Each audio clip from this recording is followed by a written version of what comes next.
দোরগোড়ায় রমজান, তাই ছোলা, খেজুর সহ অনেক নিত্যপণ্য আসছে দেশের বৃহত্তর পাইকারি বাজার চট্টগ্রামের খাতুনগঞ্জে।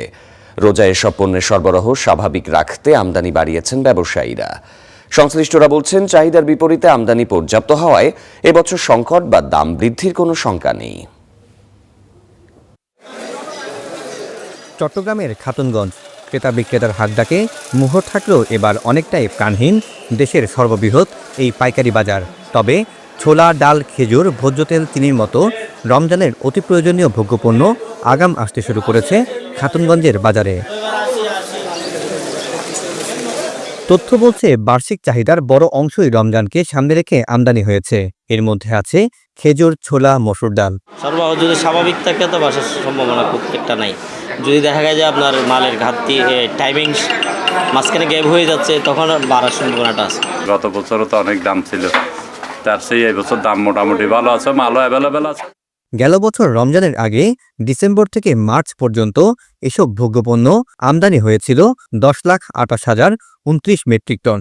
এবার অক্টোবর থেকে ডিসেম্বর পর্যন্ত হয়েছে 9,46,705 টন।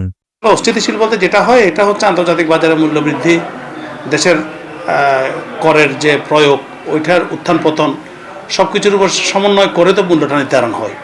চিনি, খেজুরের মতো যে সকল পণ্যের চাহিদা রমজানে সবচেয়ে বেশি থাকে, সেগুলোর সরবরাহ স্বাভাবিক থাকলে দাম বাড়ার শঙ্কা নেই বলে জানিয়েছেন ব্যবসায়ীরা। রমজান উপলক্ষে যে চাহিদা, তার চেয়ে বেশি মাল কিন্তু আমাদের দেশে অলরেডি আছে।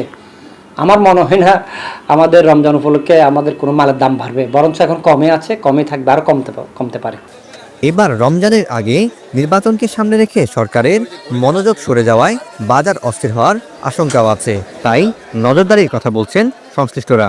নির্বাচন অবশ্যই আমাদের জন্য খুবই প্রয়োজনীয়, অতি জনগুরুত্বপূর্ণ। একই সাথে সাধারণ মানুষের জন্য রমজানের নিত্যপণ্যের বাজার সহনীয় মাত্রায় রাখা অথবা অতি মুনাফাখোর মজুতদারি নিয়ন্ত্রণ, এটাও কম গুরুত্বপূর্ণ নয়। সে বিষয়টাকে সমান্তরালে ভাবে যদি দেখা যেত, তাহলে হয়তো সরকার আগে থেকে কিছু উদ্যোগ নিতেন। এদিকে লাইটার জাহাজ সংকটে পণ্য খালাস ব্যাহত হচ্ছে। রমজানের আগে বাজারে যাতে অস্থিরতা তৈরি না হয়, সেদিকে নজর দেওয়ার কথাও বলছেন সংশ্লিষ্টরা।